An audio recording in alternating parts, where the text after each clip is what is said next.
glad you're doing this. Thanks for having And me. it's kind of been a theme lately because, of course, once Emma came on, then it was like she's talking about Ghost.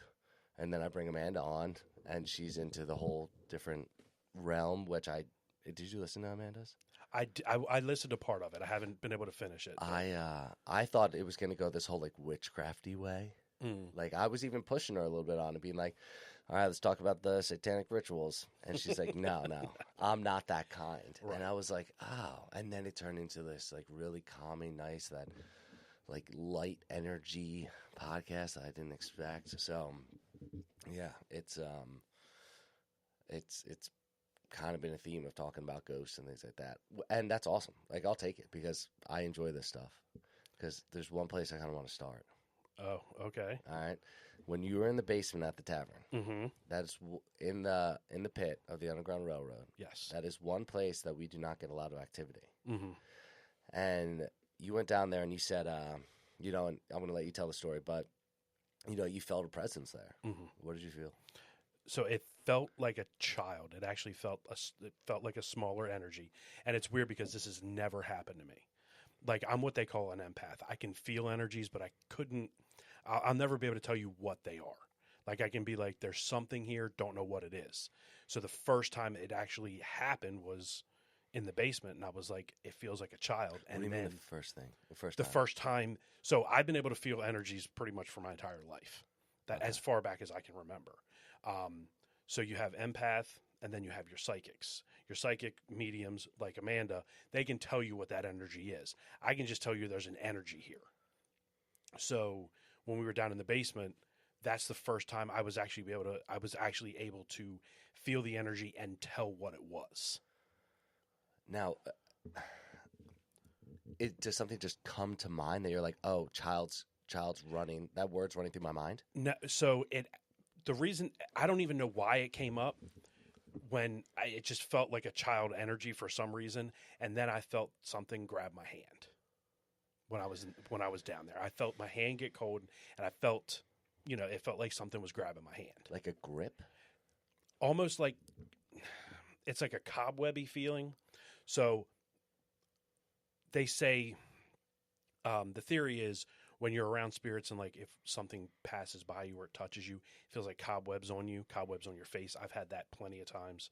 I actually felt that on my hand, and that's why I was like, and then of course I was using the Alice box, and we got, child came up, and then, are you ready for this? Yeah. I showed Amanda that picture that I took down in the basement.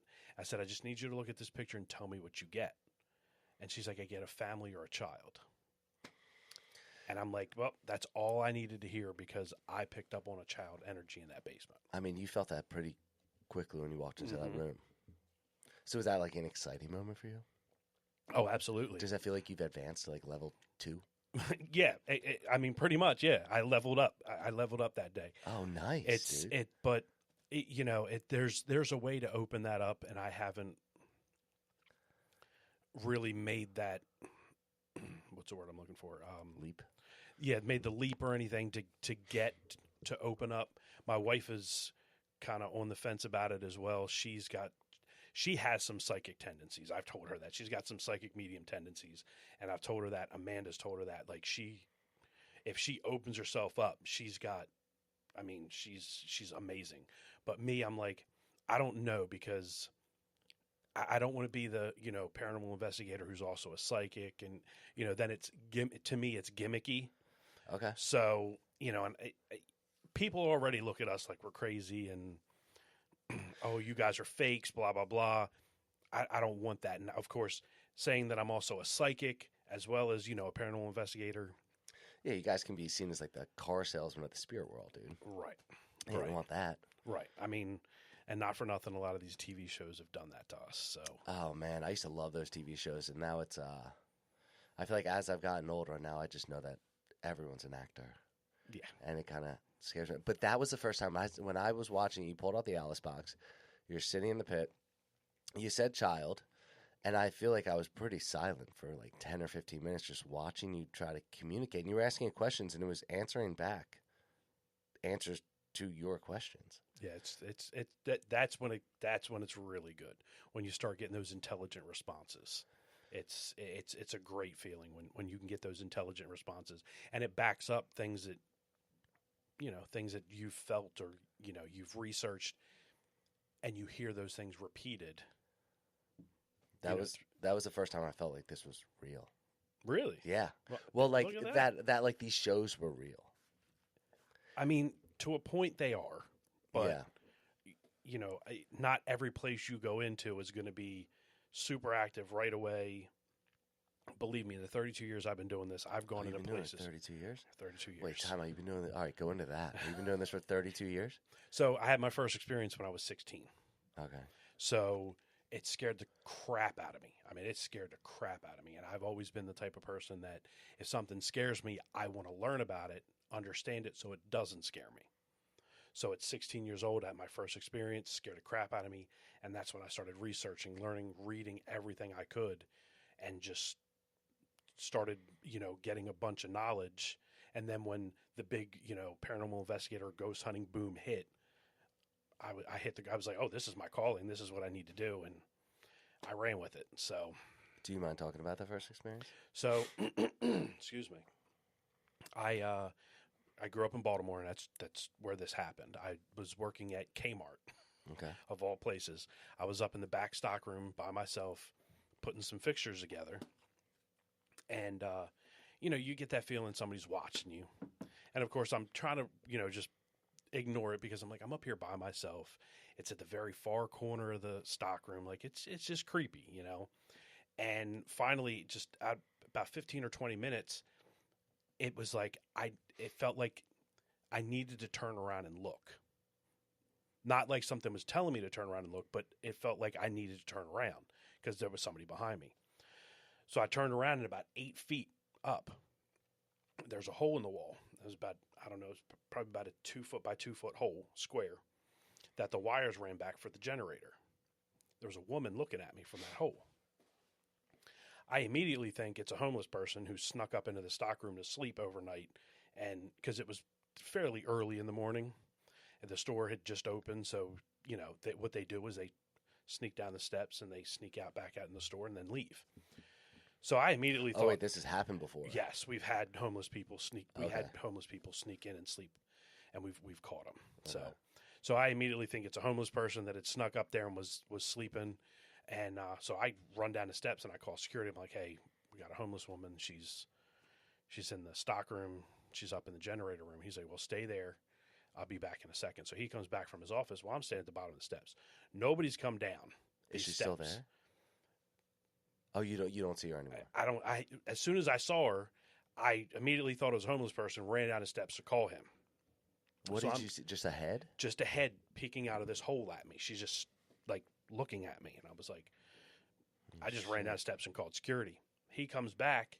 He's like, anything? I'm like, no, nobody's come down these steps. I've been standing literally right here at the bottom of the steps. Nobody's come past me. So we go up, and he's looking around, and he goes back in there, and he's like, Chris, he's like, this doesn't make sense. And I'm like, what do you mean? He's like, well, that woman would have had to be 8 feet tall for you to see her in that hole. And I'm like, what are you talking about? He goes, come here. So I go back into the room and around the wall. He's like, there's nothing for anybody to stand on to be looking out of that hole. So this woman had to have been 8 foot tall. I'm like, what the hell? So we searched the whole stockroom. Nothing. So I had asked a few people about that area, before. Oh, okay. And somebody had told me, and I probably should have looked it up, but I'm going by, somebody I trusted, that before that was actually a store, it was a drive-in movie theater. And a girl had burned to death in the projection booth. Could that have been her? Who knows? But seeing that and knowing that there was no human person up there in that stockroom, that scared me because it was like, what the hell did I just see? So then I started reading books. One of the first books I read was Ghost Hunting for Dummies.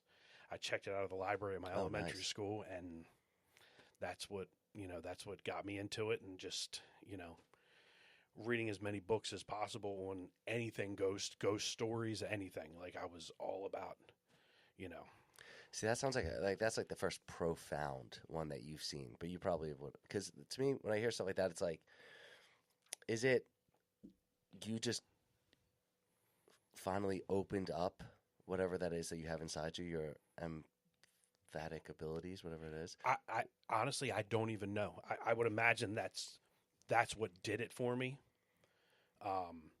That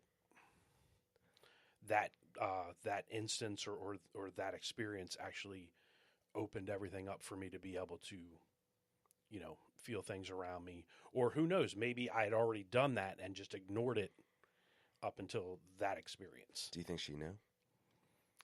She knew what? That you could see her? Probably. Like, and did you make eye contact? Or whatever? It was a quick look, and I was like, what? I was like, what the did I just see?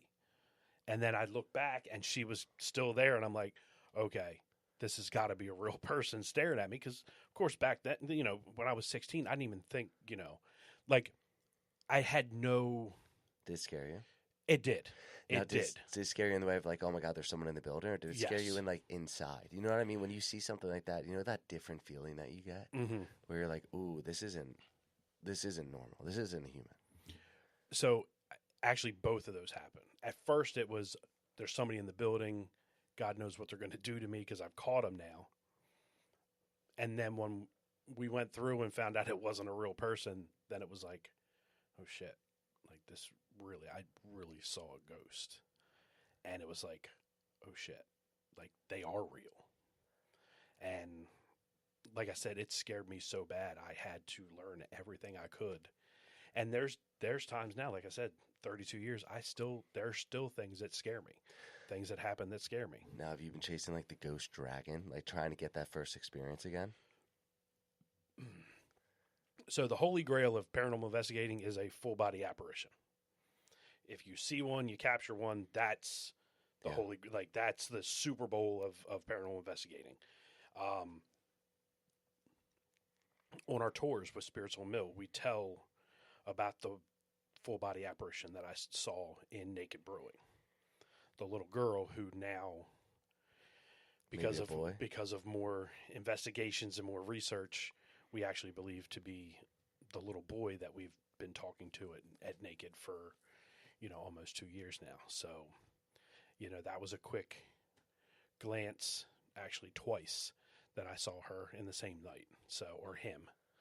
I mean, it's crazy how Mill Street in Bristol has evolved the stories and opened door. Like every building on that street is connected spiritually, and I mean not just being on the same street, but with the energy and the paranormal experiences, and it's mind blowing to see how things are so connected on that street.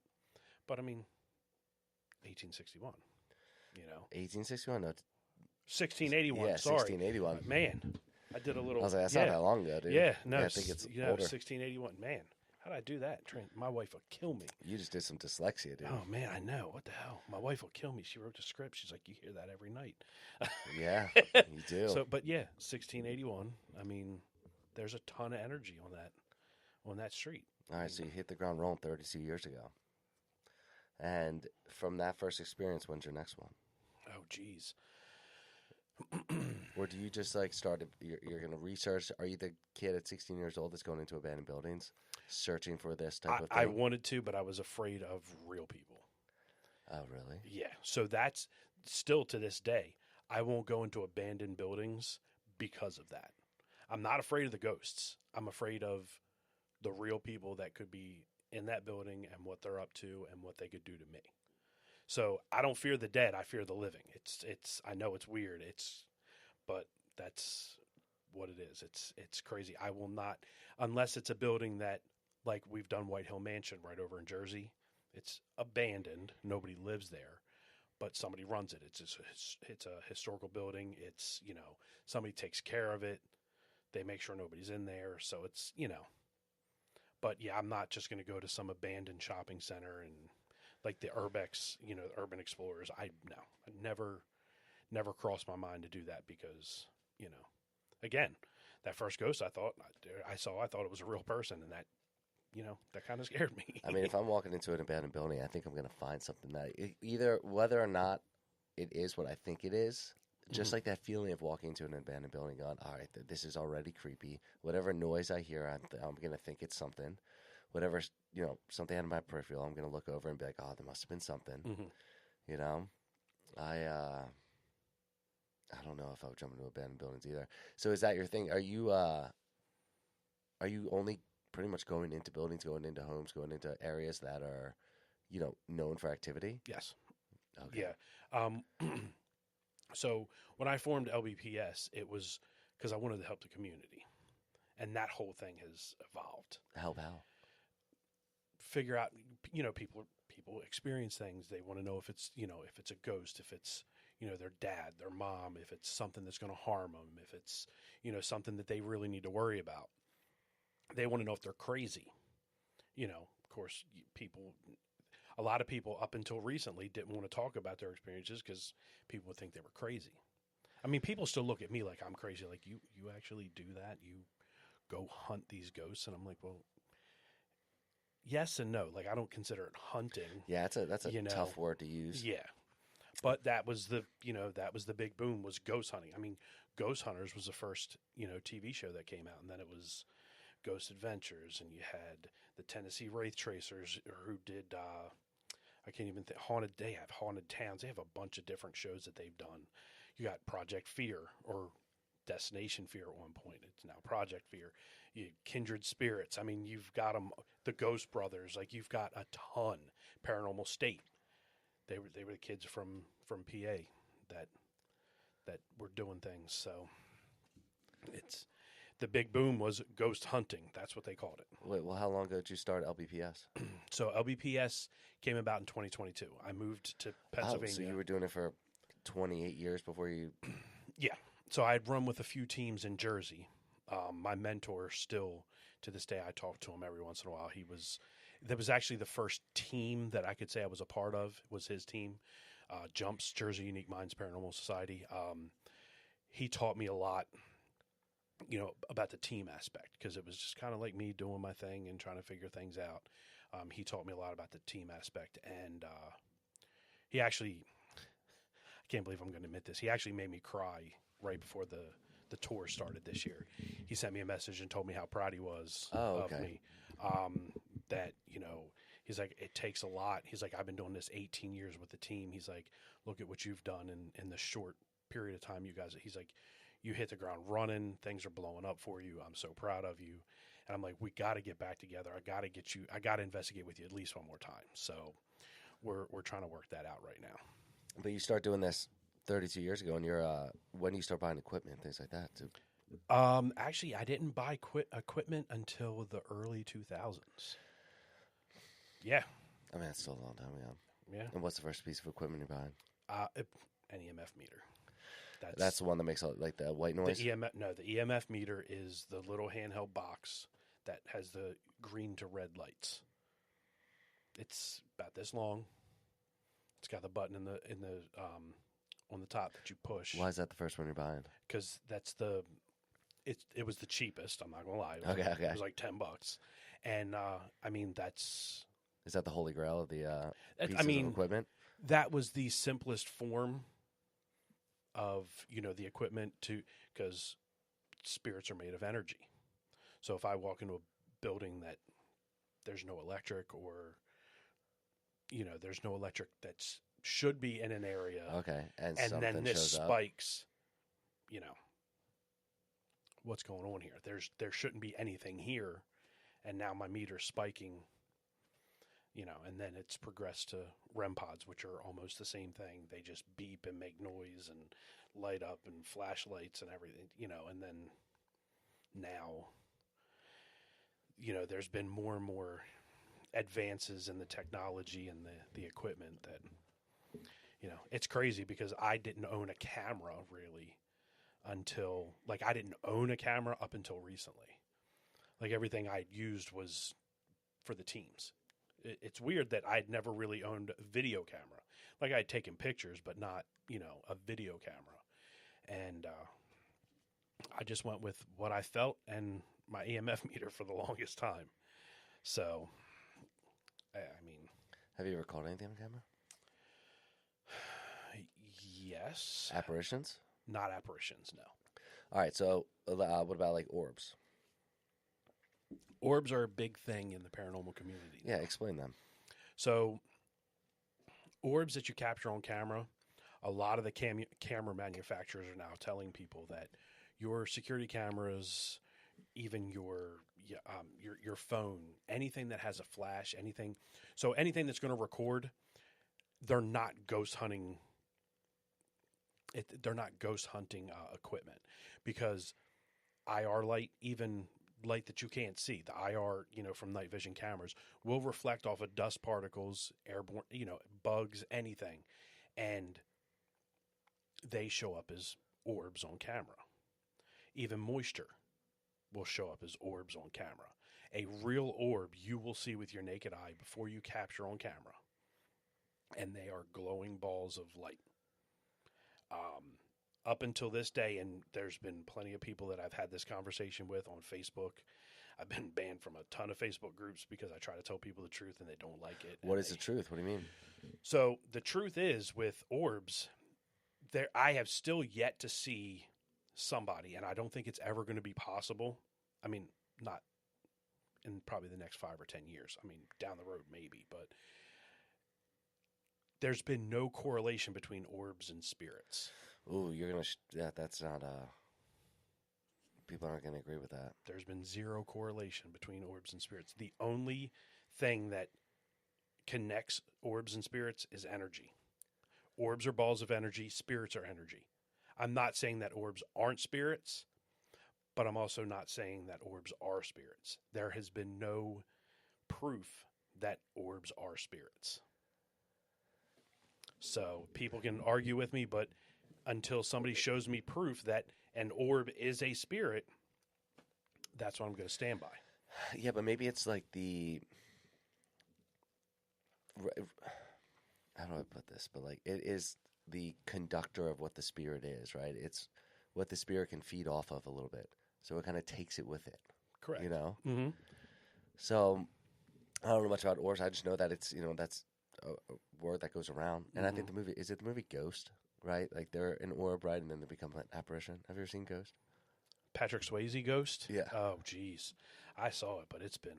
Yeah, I've seen it. Maybe I could be wrong about that. It's been a long time. The only thing I remember is the whole pottery scene, but that's about the only thing I remember. Oh, I don't from remember that movie, scene. where they're making the pottery right there on the wheel, and he's behind her, and it's like ghost porn or something. I don't know. Like, do you believe in that though? Like that if a spirit, have you ever? All right, so you ever look at somebody and go, all right, there's a spirit with you at the moment. Are you able to do that, or is that more of a psychic thing? That's more of a psychic thing. Amanda has done it. Amanda has done it to me. Oh, she did it to me on the podcast. Yeah, she did it to me. I have not seen that, but she did it to me at her event we did at Emma's studio. She did it to me, and she told me about my 2 uncles. And it was crazy because her and I have never spoken about my uncles, and she knew their names. No, she's done some wild things that I have to believe. Oh, yeah. Right? Like... You kind of have to just... Yeah, I guess you just kind of have to believe. But I asked about that because you mentioned attachment on the tour. You said that you left one time with an attachment or someone with you. Yeah. Yeah, that was a kind of a scary situation. It was my fault. I did not set the boundaries, and How did you know it was with you then? Well, eventually I ended up seeing it. Oh. Yeah. So he showed up at the bottom of my bed one night staring at me. And, at that point I knew, there were some weird things happening in my house. Of course, just because I'm a paranormal investigator, I don't always jump to the conclusion that it's a ghost. I want to know the truth. And that's the thing. I operate in the truth. A lot of people are just out here to be like, yeah, it's a ghost. You have a ghost. This is what it is. This is how we can get rid of it. Me, to really help people, you have to tell them what's really going on. And lying to them and telling them it's a spirit and it's not an outlet that's leaking high EMF that can give you paranoia and make you sick and make you nauseous, believe it or not. Like high electromagnetic fields leaking from not properly grounded receptacles, wire that's not properly insulated, can make you, feel like somebody's watching you, can make you physically ill. And I'd rather help somebody that way and be like, you need to get this taken care of, because I don't think it's a spirit. But, again, there's other people out there that are more about, oh, it's a ghost, regardless of what it is. And it's like... Yeah, they go ghost first. Yes. So you got to watch that TV show Evil. I've watched some of it. I did watch some of it. That's exactly what the guy does. He goes, the one person who's there is supposed to see if it's a demonic spirit, and the other person who's there is supposed to do exactly what you're saying. He's go, no, it could be, a faulty, grounded piece of equipment, or it could be copper in your pipes. It could be something that's making you delusional, that's going to be seeing spirits. That's going to be messing with your electric field a little bit.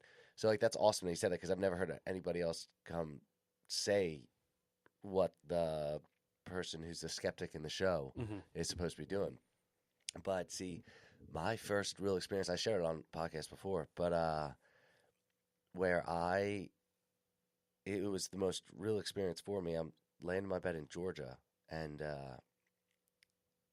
this like whoosh goes by me so strong that it wakes me up, and at the end of my bed is this being floating like with a cloak on, and it scares me so much. I have this prayer card. It's like the prayer of St. Jude sitting next to my bed, and I reach for it, and I'm so scared. I'm trying to shuffle for like the phone, like the lead of my phone, and just look around the room, and I start saying this prayer, and it terrifies me.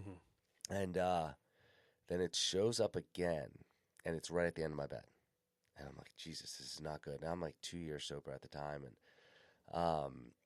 then all of a sudden I'm in my kitchen cooking, and out of the corner of my eye, this little girl shows up, and she's right there, and she scares me. She's in this like white gown, dark hair, and it scares the crap out of me. I'm like, what the hell was that?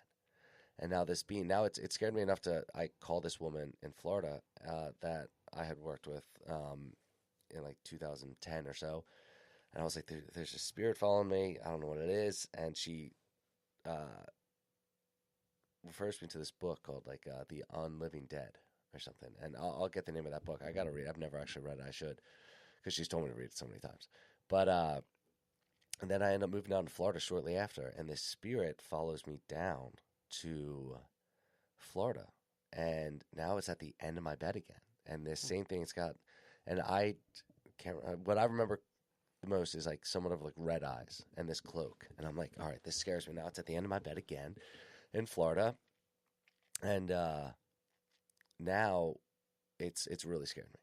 And I'm sitting on the second story of my apartment in Florida, and I see this, and I think I shared it on the Emma podcast, but this woman come crawling up the stairs in a white dress, somewhere like a wedding dress, and all I can think is it's the child as an adult now come crawling up these stairs, and it scares me so much. The individual sitting next to me, who was my ex, I go, did you just see that? This thing's one running up the stairs. And now this goes on for another year or two, where this thing, this cloaked animal, or I just call it an animal, this cloaked thing is now at the end of my bed again, but now it's getting closer and closer. And to the point that it scares me so much that I called the woman back in Florida. She's a psychic medium. And I say, this thing is getting closer to me now. And she says it has something to do with your grandfather. And I was like, and she's like, I'm kind of waiting for your call. And I was like, all right. And but to give you a little backstory on her, I did some holistic energy work with her for a year or so in Florida, a couple of years, I guess. And so she says, you don't really have to be afraid of it. But then one night it gets right next to me, and I wake up again. And also, while this is happening, my ex would say I'd wake up in the middle of the night and just stand up or sit up and point and say that there's something in the room with us. And now it's right next to me, and then I relapse after like 4 years of having sobriety. And now I'm thinking that it's not a good thing, right? That I'm struggling, that this thing is somewhat of like a dark attachment on me. And then I always associated with any time that I'd go through periods of sobriety, that these figures are like shadow figures that are, like 150 yards away, then 100 yards away, then 60 yards away, then 40 yards away. Every time they get close enough to me, a relapse would occur. And so like that's where all of a sudden now I think these dark attachments are bad, right? So, but then I, end up speaking to Amanda about it, and it's a little different when she's like, they're not bad. And then weirdly enough, we're sitting on the podcast, and she goes, I think your grandfather's here with you. And I go, fuck. So I've got to watch that. Like I said, I started it. It's just so hard for me to watch the YouTube while I'm working. I can listen to stuff, but it's so hard to be able to keep the phone open and have YouTube running at the same time. So, but I'm gonna have to watch. I'm definitely. you got to pay for YouTube then. That's why, because you click out of it, then it's like. But you can listen on Spotify. Are you Spotify? Yeah, I do. Now that I know you're on Spotify, Yeah. I'm definitely gonna be doing. I got to that. fix the name on Apple Music, so it's or in all of them, just so it's easier to find. But I know when people look it up, I have to go, no space in between Halfway Runaways. But yeah, that's kind of that's like my most, tangible proof that I like this.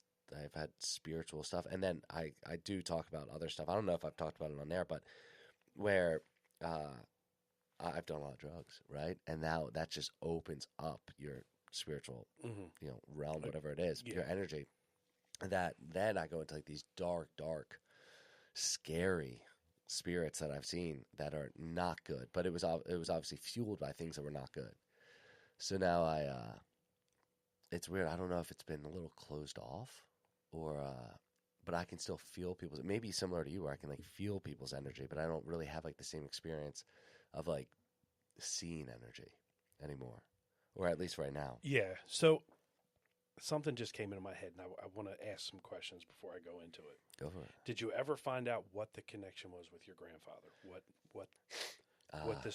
the woman in Florida meant when she said it has to do with your grandfather? No. And Amanda just said that your grandfather was here. Yeah, he was trying to hand me like some butterscotch candy or something. Dude, those are my favorite. Oh, nice, dude. It was you, bro. I love them. Maybe it was you, dude. Yeah, I do look Were like your you grandfather, here? don't I? Yeah. So it's interesting because you started talking about that, and the way you're describing is what people describe demons as: the red eyes, the dark. Yeah. And have you seen these, like, and I could be totally off base, but have you seen these in the last, 5 years, 10 years? Well, yeah. Well, that Yeah. that story, for example, no, that was probably about 8 years ago. Okay. Maybe 6 to 8 years ago. Okay. So, and I could be totally off base. I'm going to have to talk to Amanda. Maybe she'll watch this and maybe she'll give me. I'm wondering if it's your own personal demons manifesting themselves. Well, she said something like that, I think. Oh, did she? I think so. I think she said something that it's like it's you, it's not the attachment. It's like because I ended up going to see her in Hackenstown, up in Jersey, and by the way, awesome drive up there. It's like you're driving up to the mountains almost. Yeah. So I brought that up to her. I said, "Hey, look, I'm struggling because I was going through like kind of a depression for a couple of weeks, and I was like, I'm struggling. I feel like there's an attachment on me." And she's like, I'm not seeing anything. And I guess she said it in a different way, but she was pretty much like, it's not them, it's you. And I was like, oh, fuck, dude. But it could be. Well, then she did also say that it could be your struggles that you're dealing with. And if we believe that like addiction is a spirit, we do believe that addiction is a spiritual malady, meaning a spiritual sickness. Mm-hmm. That can only be cured by some kind of spiritual experience. Right. That then yeah, it probably is just me dealing with some kind of of my own spiritual issues, and that's where and that's what I kind of like that answer, because then it allows me to do something about it. Meaning, like, I have to develop more of a connection with a higher power or with a light spirit. Gives you the control. Yeah, it does, and it gives me an answer. Right. It gives me a solution. Right. And I like having a solution to things. Oh yeah, I mean, yeah, we all do, but yeah, definitely. But if the solution is more prayer or more helping another individual, because that really is the solution. Is if I can do more for somebody else, and I'm living in some kind of spiritual, I'm moving towards some light, then that's the answer. Oh, absolutely. So, yeah, it could be my own demons, but like, what does that mean? Like, I have demons? So we say personal demons, and that we all have things in the past that we did that were bad or unethical or whatever. Oh. So those are like past demons. Oh. And they're just manifesting like themselves. memories or something. Memories could be energy. So again, spirits and everything are their energy.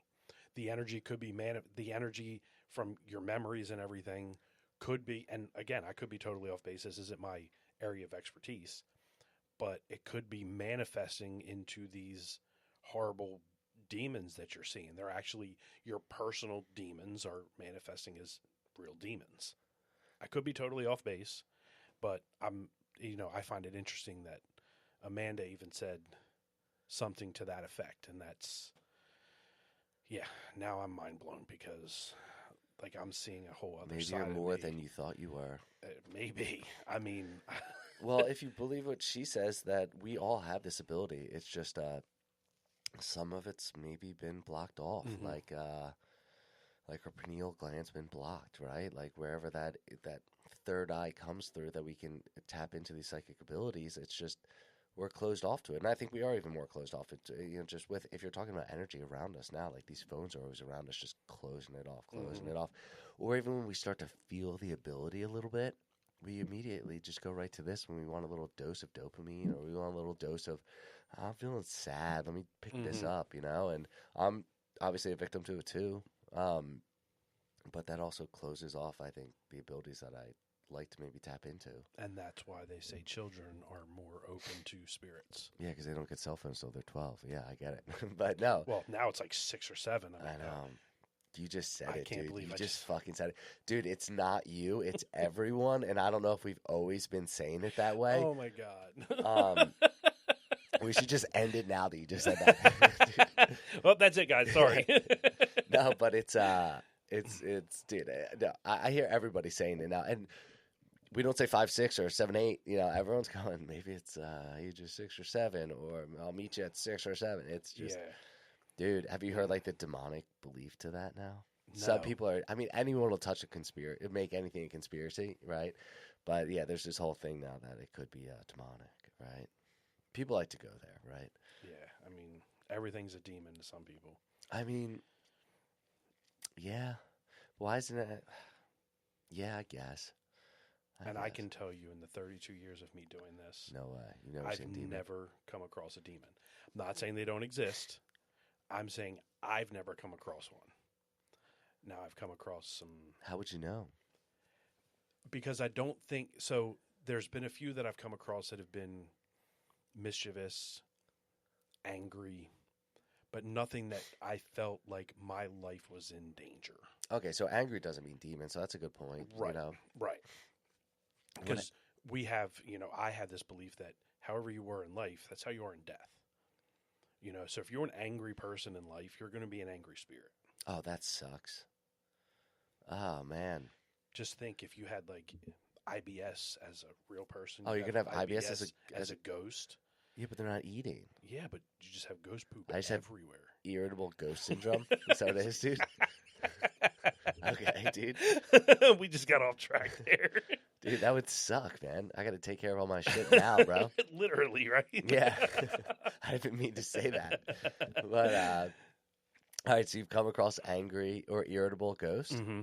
I mean, and some angry ghosts. I mean, I've been pushed. I actually got pushed at Pennhurst. See, that's alarming. You've been touched and pushed? Been pushed. I've been scratched. I heard about the scratching. Yeah, Emma told you the story with Miss Shirley of being scratched. The same year I got pushed, my wife got scratched at Pennhurst and was actually bleeding. All right, what is Pennhurst? It's an insane asylum? Yes, it's a closed. It's closed now, of course. They use it now for Paracon, so it's like, Comic-Cons, but it's for the ghost geeks like myself, the ghost nerds like myself. You go and there's teams from all over. They set up tents and you can meet some of the celebrities and you walk through the buildings. You can take pictures. The celebrity ghost? No, the celebrity ghost hunters. But, so, and then they do like a big haunted attraction there around Halloween. So really what it is it's Pennhurst it's a reminder that we can never get back to that. That closed because of the abuse of all the patients. Like it was horrible what happened to What were they doing to them? They were doing lobotomies. They were doing shock therapy. Oh, they were doing all kinds of things to these patients. And yeah, it's there's been some rumors about it. You know, I don't want to get into them because I don't know what I'm allowed to say and what I'm not allowed to say. But there have been some, that place? About that place. And if they're true, I'm disappointed because it is such it's a historic landmark, and it's a reminder that our society can never get back to that and allow that to happen again. So you're telling me you walked into that building, you didn't have that type of experience that you had at the tavern? That you were like, oh, I feel a child, I feel an adult. No, because that whole place is overwhelming with energy. The whole place, even outside. It's a whole different energy the minute you pull into that parking lot of that place. The sadness that's in that place is ridiculous. I mean, it's a heavy, sad feeling. Can you like smell it at all? Or like, you know what I mean? You know, sometimes they go, oh, there's like a dank smell here. I mean, a lot of those buildings are like that because they're open air. There's no windows. Oh. So, yeah. So it's, you know, it's, don't get me wrong. There are some buildings that still have windows, but most of them don't. And they're closed up most of the year. No electric in there or anything? I think one building has electric. So one of the one of the Penhurst buildings. So we're actually, because of how well we did with the tours this year, I'm actually taking some of the proceeds from the tours and we're going to rent Penhurst out. And we're going to go, just the team is going to go investigate Penhurst. So. To hopefully find what? The Holy Grail. An apparition.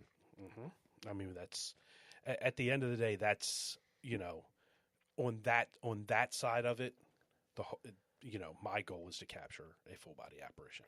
So I can prove that the last 32 years of my life hasn't been a waste. Oh, so you want to catch your Super Bowl is an apparition. Right. And but didn't you already get that? I've seen it. I've never captured it. Oh, so all I have is a story. And without proof, that's all it is a story. Why don't you just walk around with cameras attached to you all the time? Right? You should. It's crazy because that night that I saw, now we know as a little boy, I had a body camera on. But instead of turning completely around, night? The night at Naked Brewing when I saw the little girl that we talk about, that's actually the little boy. Yeah. I actually had a body camera hanging here on my collar. And instead of turning all the way around, I turned my head. So, oh man. Yeah. So you got to put one on you. You got to put one on your head. Apparently, I mean, I got to have one behind me. You know what you should get? Some of those meta glasses. Do you know what I'm talking about? Yeah. Dude, then you're constantly going to be camera where you're looking. Mm-hmm. Oh my gosh, get those. So have you seen these? We brought this up because one of the episodes that we do with Emma is on Dicinian glass. Do you know about it? Mm-mm. Well, you're going to have to watch our second episode. Okay. But it's supposed to be glass that was banned after World War II, but it's a mixture of coal. I might not say this right, but like this coal dye made out of coal that you can see into the spirit realm. And these glasses are supposed to help you do that, but these could just be like blue light glasses. We don't really know.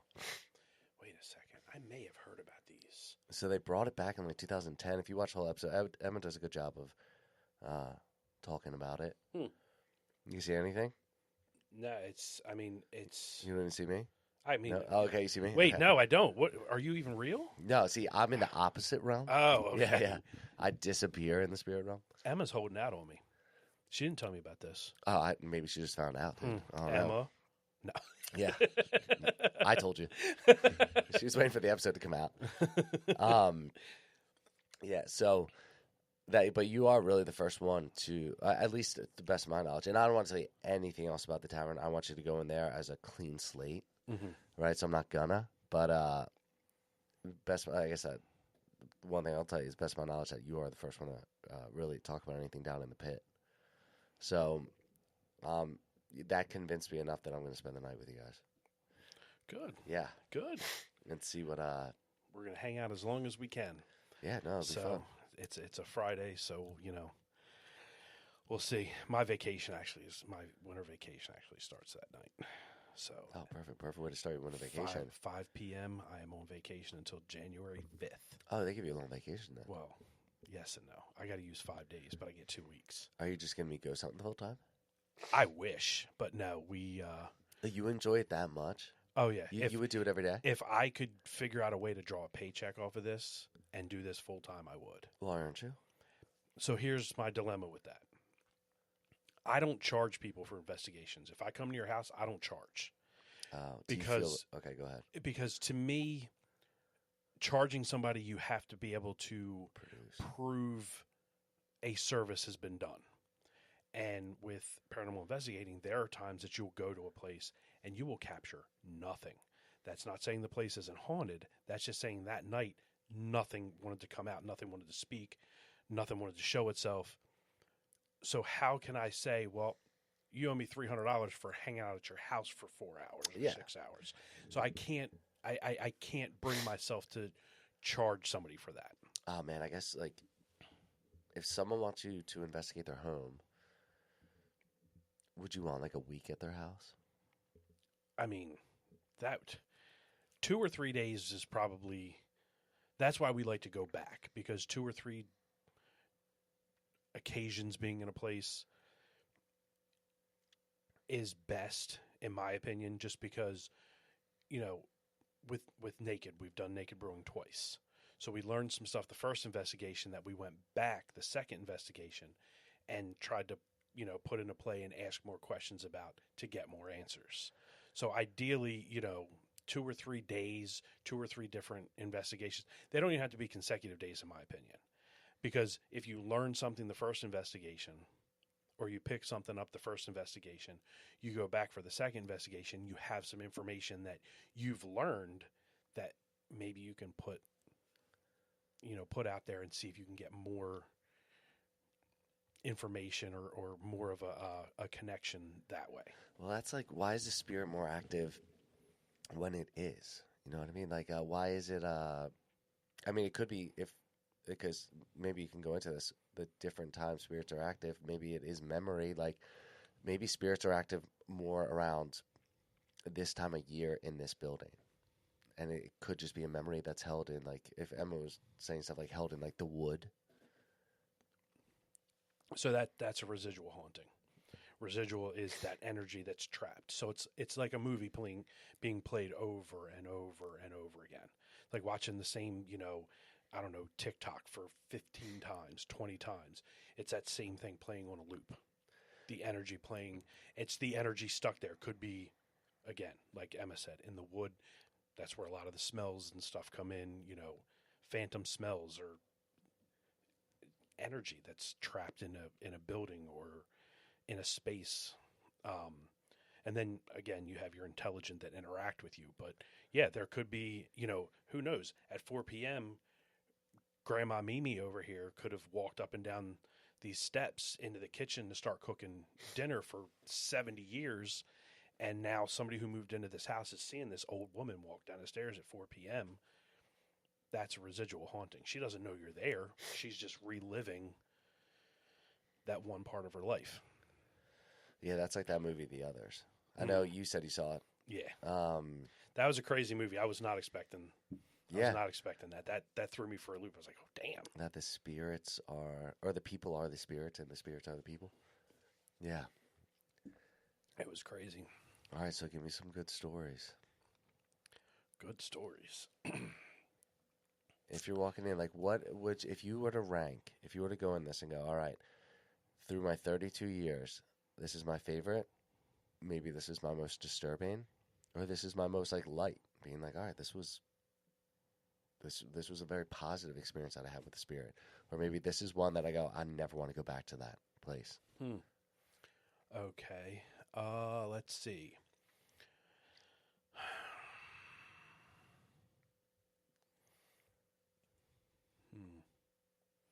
It's tough. Is it just New Jersey, the state of New Jersey? Is that what you're thinking? No. No. I'm trying to think, like, if I could, I don't know if I could rank them. I mean, I think the scariest thing that's ever happened to me was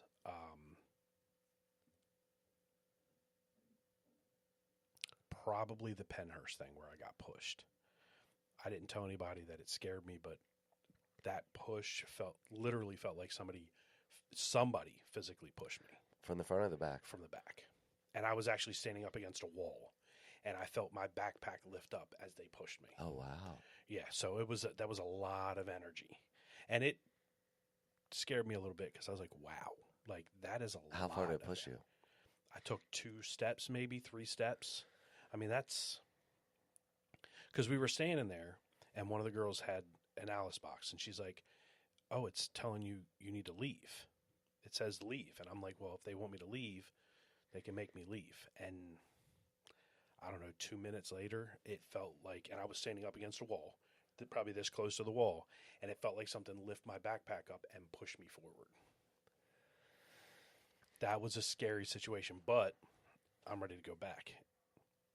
I know people, my wife tells people during the tours, I'm a psycho because I will continue putting myself in that situation. But I don't think that makes you a psycho. I just think you enjoy doing it. I love doing it. I would, like I said, if I could do it full time and pull a paycheck, I'd be doing it full time.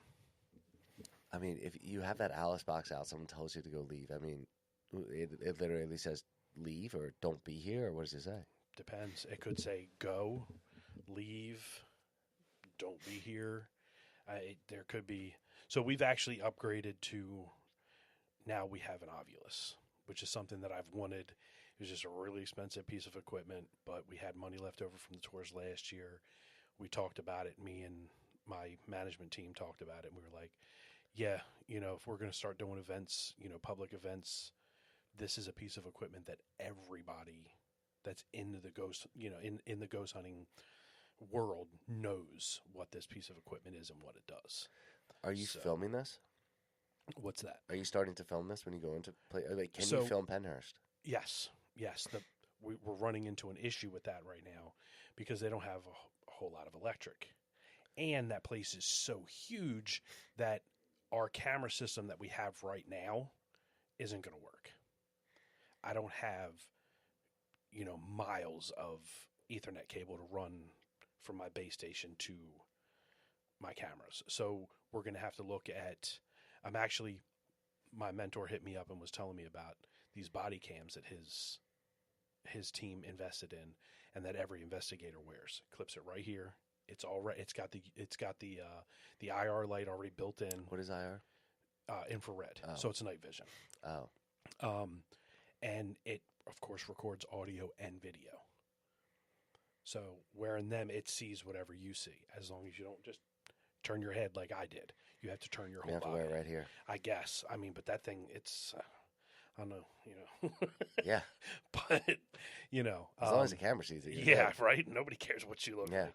But, we're looking at possibly, because I think they're like $40, $45, maybe getting everybody on the team to get one of those and carry those on investigations, because Pennhurst, it's just not feasible to run wired cameras. Why do they have to be wired? They just can't be run off some kind of charge? I mean, well, so the cameras record to a DVR. These cameras don't record to internal SD cards. Everything runs to the DVR. So they're PoE, power over Ethernet. So they're powered and they transfer the data through the Ethernet cables. You may have to get some new cameras. We just bought these. Oh. Yeah. So now for bigger investigations like Pennhurst and possibly Fort Mifflin and... Can you bring a generator? I doubt it. I doubt they would let... But then again, now you got to worry about noise pollution. Yeah, but you just put that thing pretty far away. You're going to have to get some long cables. Yeah, but again, now you're looking at still miles and miles of... Not miles, but thousands of feet. Maybe that's miles. You would need miles of cable. Because it's that big of a place. Oh, it's huge. The place is huge. When did that place close down? If they were doing lobotomies, at least the 60s. I want to say it was the 80s. Oh. I'm going to get eaten alive for this, but I think it was the 80s. I think. I have to go back and look, but I know it was for some reason, I want to say the 80s. What do you expect to find when you, do you have expectations when you go into a place? I used to. Now, after doing it for so long. Are they more expectations or more like dreams? Or like... I think it's more like dreams, because every investigation, I want that Super Bowl. I want that, full body apparition that shows up and I can get a picture or a video of it and show everybody, look, I'm not crazy. This stuff really does exist. Yeah, but then they'll go, I don't believe you anyway, dude. Okay, well, yeah. If you see somebody that's standing there and you can see through them and it's a person, how can you tell me that doesn't exist? You ever see, I mean, there's so many videos on the internet, right, that are like... Yeah. I mean... Is there a ghost hunter out there that you believe seeing their videos? See, even you don't believe your own people. I'm harder on my own evidence than I am when I watch other people's stuff. It's crazy. I'm really hard on the stuff I see on the internet, but I'm even harder on my own because I hold myself to a high standard, hold the team to a high standard. I want the truth, and if there's even the slightest bit of doubt, I don't think this is something we can use. So have you become more of a skeptic over the years than a believer? I'm a skeptical believer. That's what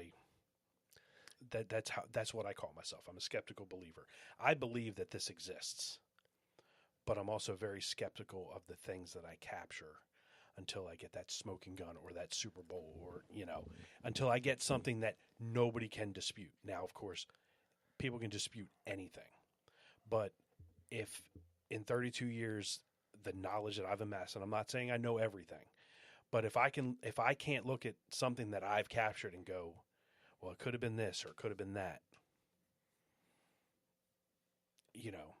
I wish I had my old phone because I did capture an orb in Gettysburg in the orphanage. I went and investigated the orphanage. Oh, is that the one that's like by the field?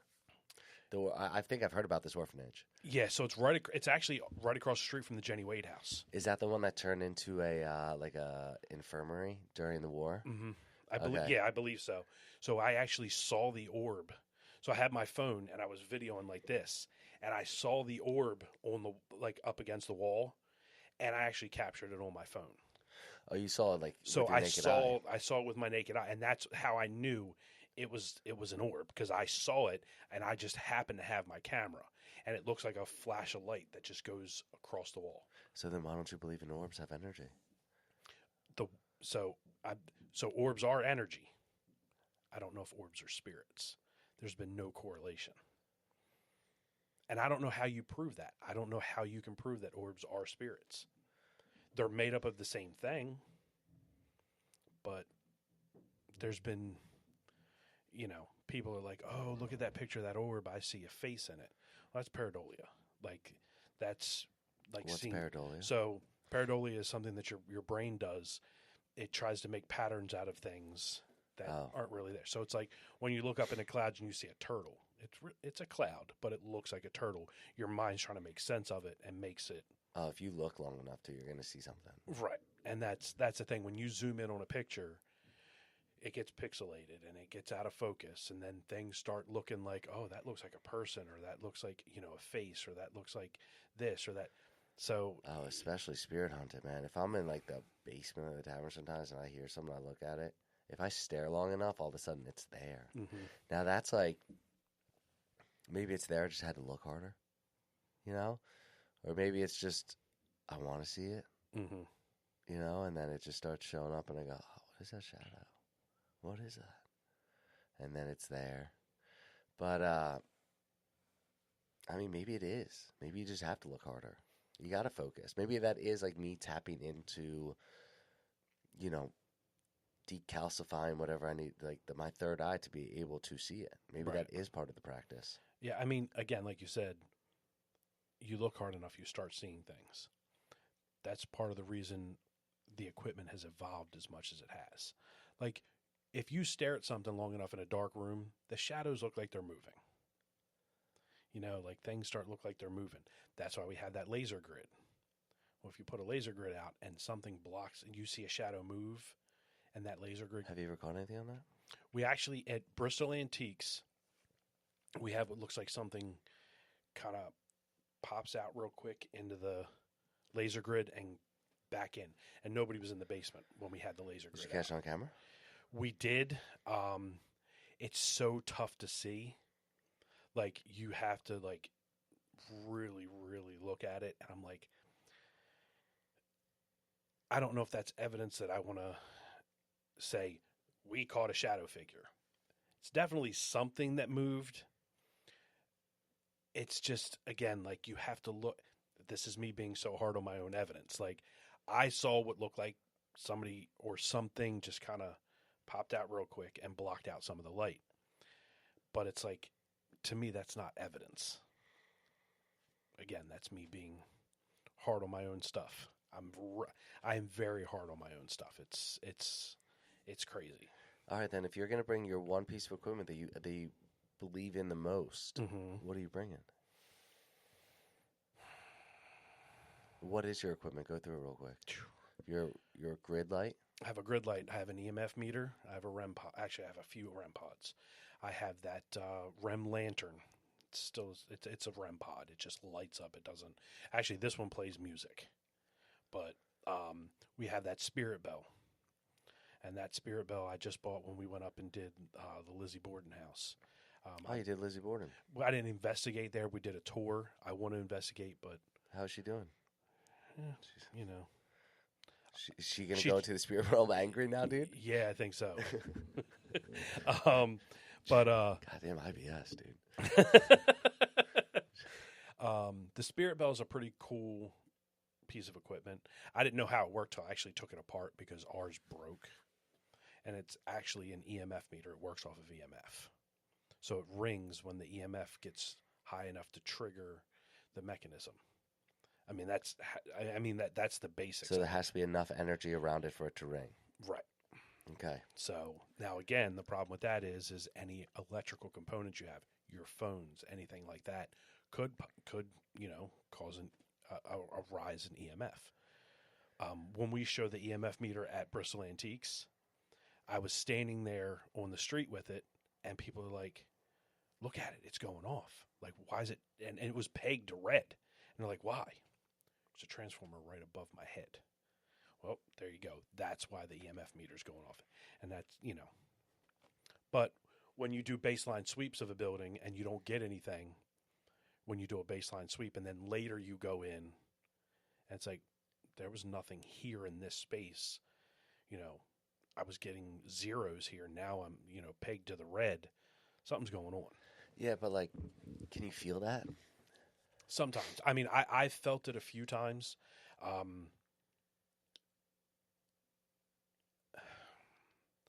I'm sure there's other people who can feel it all the time. I felt the energy change in a room a few times. I felt like the hairs stand up. And to me, that's, some kind of electric in the air, some kind of electricity in the air. My wife actually did that at Penhurst to me with an EMF meter and blew me away. I was running the EMF meter around, and right in front of me, it pegged. It was to the red. And then it disappeared. So I'm going around like this, and I'm moving around. She goes, it's over here, right next to me. So I go to her side, her right side. It's pegged. Then it disappears again. So I'm, walking further away from her. She's like, no, it's behind me. I go back behind her, and it's pegged to the red. But she doesn't have psychic abilities. Yeah, okay. I told her she does. I think she's in denial. I think she's, I think some of it scares her, but she's becoming more open to it. I think some people want to deny it. They don't like the way it feels. No, I mean, you're not in control at that point. So then, what do you think of all these, movies that they make, like Insidious or The Conjuring, things like that? They're movies. That's all I'm going to say. You don't think they're that. based on some kind of belief?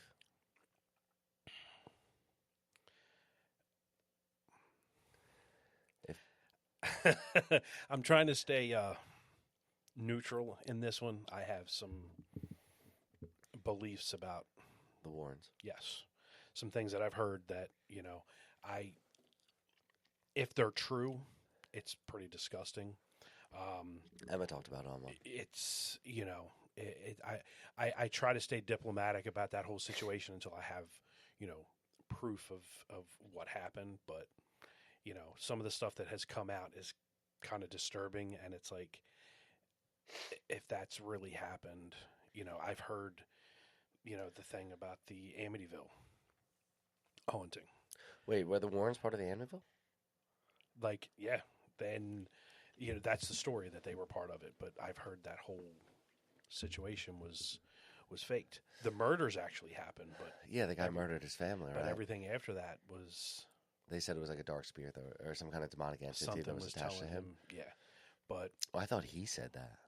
Well, he did say that, but he said that, right? And now it's like, you've got 37 movies now about the Amityville horror, and I've heard that haunting wasn't even true.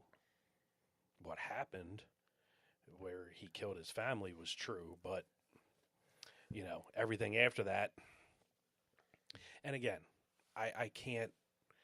I don't want to comment on things that I don't know are 100% true. It's just things that I've heard are disturbing. So do you believe in like poltergeist then? What, the movie, or are you talking about poltergeist in actual general? Poltergeist? Yes, absolutely. Oh. Yes, absolutely.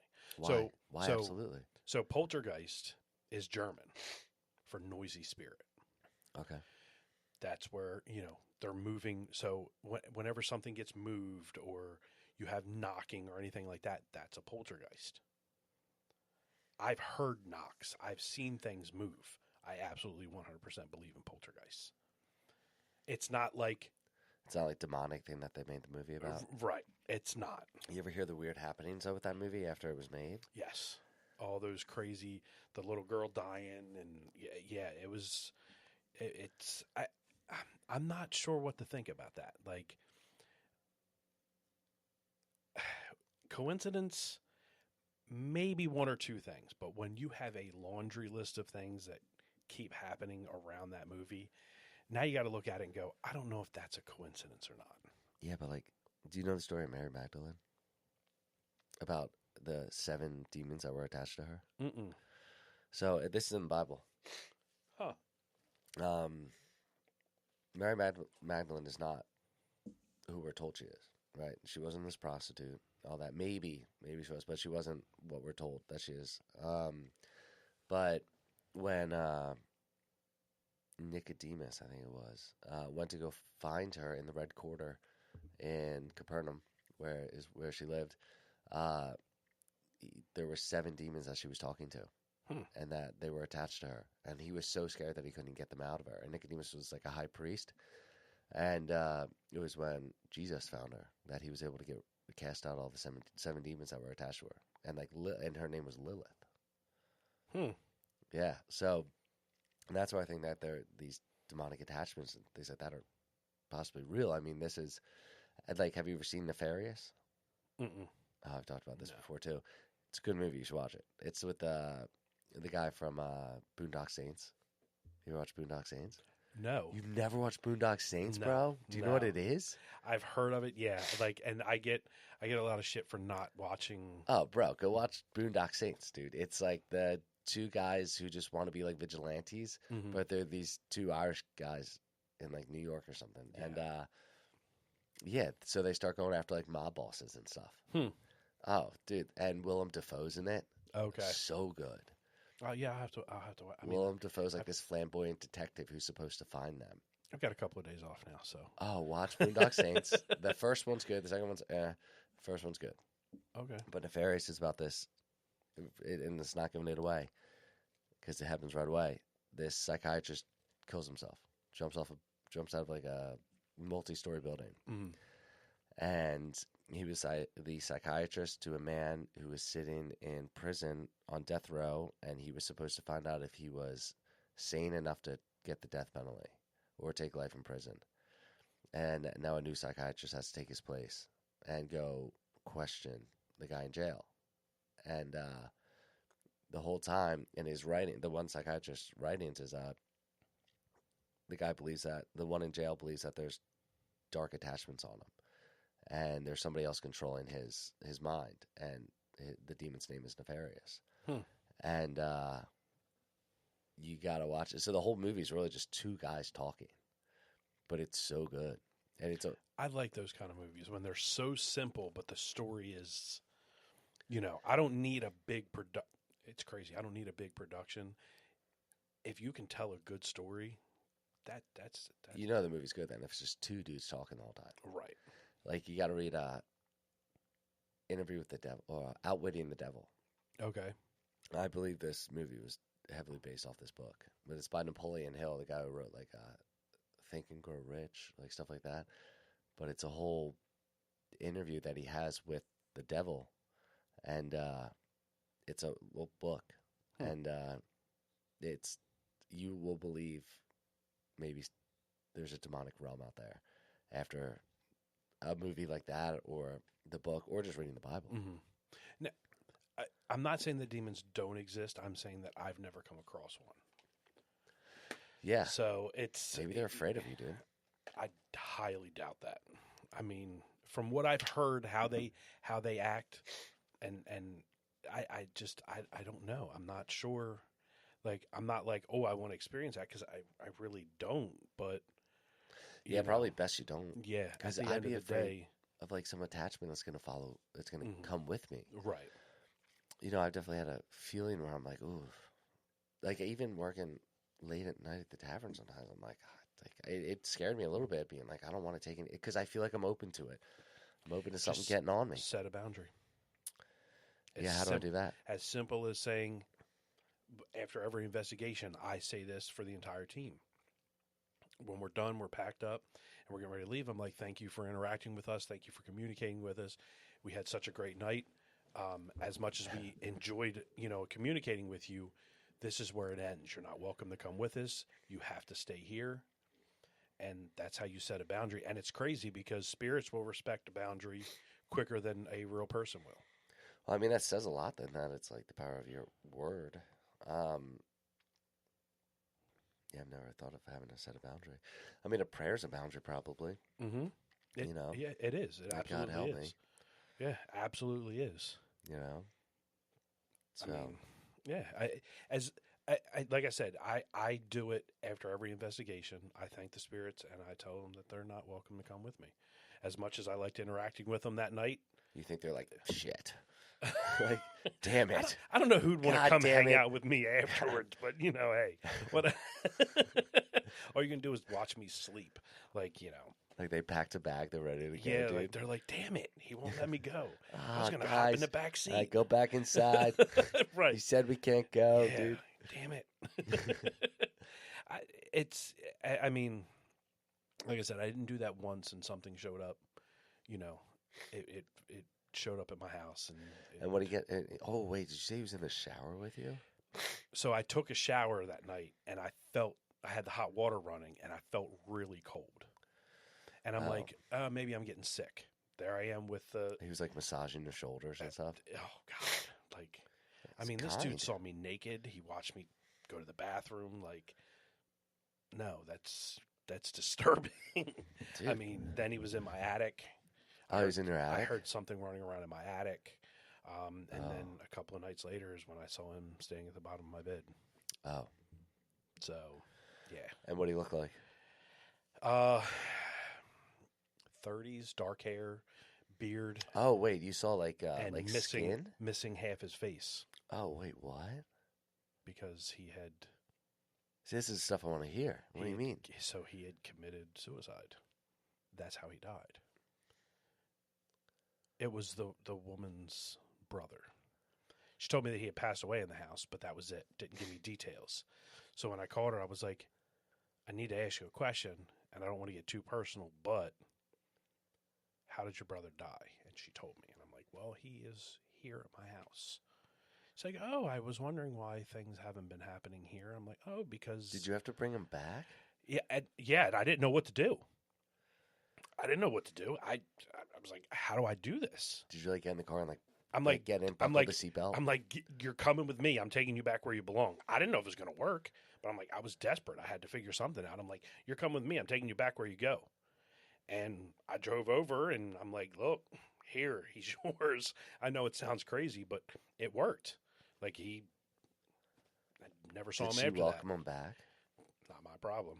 This is where he's at. This is like, yeah, it was, so did it for a friend of a friend, and I didn't get all the information, and I didn't tell the spirit because I didn't capture anything. I didn't feel anything. And it was just like, I just thought, oh, there's nothing here. And he ended up in my shower and in my attic and in my bedroom. What do you think he wanted? Why do you think he'd follow you? I'm not sure. At the time, I wasn't sure, but now I'm starting to wonder if, and again, I could be totally off base because I don't know. I'm wondering if I can help these spirits, and I don't know how to do it yet. Like the Sixth Sense? I don't know if it's a sixth sense or something, because Michael from Naked Brewing, I don't want to give too much away from the tours because I want people coming to the tours, but he's shown up in multiple locations trying to communicate with me. So it's like... Wait, is Michael the little girl? Oh. That isn't the little girl. That's the little boy. So Michael has shown up in at least 2 other locations during investigations that I've been on and I've been doing. So it's like, why? Why are you following me around and trying to communicate with me? Why did you show yourself to me twice in one night? That's something that I need to get back into Naked Brewing and ask and find out, and then figure out what I'm supposed to do and how I'm supposed to help. Because, again, I could be totally off base. Maybe they just like me, and that's, Maybe just because you're able to, or you're open to allowing them to. Maybe. I mean, who really knows? I mean, like, if there's a crowded room, if there's 10 people and one person's looking at me, I'm probably going to go talk to them, and 9 others are ignoring me, Right. So... Yeah, I mean... Maybe you're just the one being like, hey, what's going on? And they're like, oh, this one will talk to me. And then they're just like, hey, They're just lonely, dude. Maybe. Well, I don't know what you take for IBS, but maybe they're just looking for this medication, dude. Pepto. They're like, oh, he looks like he's got it, dude. He's got Pepto He's in the bathroom with you, dude. He's in your medicine cabinet, right. dude. Like... He's like, where is it? It's horrible, dude. It's horrible. She's out. You have it. Oh, Jesus. I've never heard of it. I've never heard of that before. You're taking type 2 diabetes with you to the grave, or beyond the grave. I mean, who knows? Like, God, I need insulin. We don't make the rules. Like, who knows? Yeah, and they're pissed really off, knows? dude. I mean, they're looking for the rule maker. There are spirits that are mad. I mean, and like I said, I feel like they... in all seriousness, I feel like if you're a bad person in life, you're going to be a bad person in death. Like... You can't make up for your wrongs, you don't think, in the spirit realm? I'm not sure. I'm not sure how that works, but, I mean... So, the whole thing with the Villisca Axe murder, that house... What is the Villisca Axe murder? So, there was a house that they... there's a bunch of theories about it, but long story short, somebody killed an entire family and their friends with an axe, and they had been hiding up in the attic all day, and the family went to sleep, and he went through and he was a stranger. That's the theories. There's theories that it was a stranger. It was a guy traveling on the train. It was there's I've heard. Wait, have you been to this house? No, not yet. It's in the Midwest. I gotta, I'm slowly moving. I've moved up and down the East Coast, so I've done New Orleans and I've done a little bit in Texas, which I know is not East Coast, but and I've been up to Boston and Salem. What'd you do in New Orleans? So we went down 3 years ago. I think it was. We went down and we did a ghost hunt with New Orleans Paranormal Society, where they took us to a haunted hotel, and we did a room in the haunted hotel, and then they took us to one of the voodoo or witches like seance rooms, and we did something there. Well, I've become really good friends with the Tallies, and I actually went down again, and I asked them, I was like, hey, look, we're coming down again. I'd like to do this again with you. And they there was one part of the ghost hunt that I hadn't experienced, and like, well, we're going to send you over there. So I went with Chris, and then came back. But we did this like, I don't know, it was almost like a janitor's closet, I guess you could say, in this hotel. And I experienced that, and then, so they actually invited me down this year for their first Paracon in New Orleans. Oh, nice. And unfortunately, I can't go. Why not? So that's in August of 2026. We're actually heading down in September of 2026. So change your plans, man. My stepdaughter's 21st birthday. We're going down there for her 21st birthday. That's where she wants to go. All right. So, and you can't go You down can't there. turn 21 earlier, right? dude? Like, let's just change the rules. Let's just, but yeah. So, I would love to go down there. They asked me to be a part of it, and it just didn't work out. I can't afford 2 trips down there. Well, that's pretty neat, man. That you've like been doing this for so long that now you're getting like recognized enough to be invited down to stuff like that. It's cool. I mean, but I don't. That's the thing. Like, people ask, well, why do you do this? Like, what is your end game? And like, I never really thought of it. Like, I didn't do it to make tons of money. I didn't do it to become famous. Would it be great if that happened? Absolutely. Like, I'd be lying to you if I said because there's monetary value, right? Like, but I think the biggest thing is it's become such a passion of mine that I want to be able to prove that it absolutely 100% exists, and that this, what happens is really what happens, and I want to be able to help people and educate them. So, like, that's the 3 pillars of LBPS, Lower Bucks Paranormal Society, is we want to investigate, we want to educate, and we want to help small businesses. If it wasn't for the small businesses in Bristol, we wouldn't be where we are today. I started this team in 2022, figuring maybe 6 months. We'd last 6 months, we'd fizzle out, and that'd be the end of it.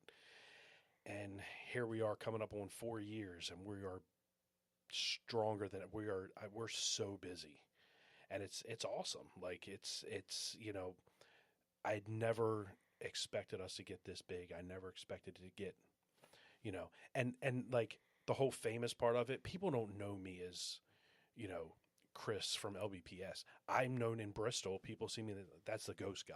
They don't even know my name. That's the ghost guy. Yeah. Cool. Whatever.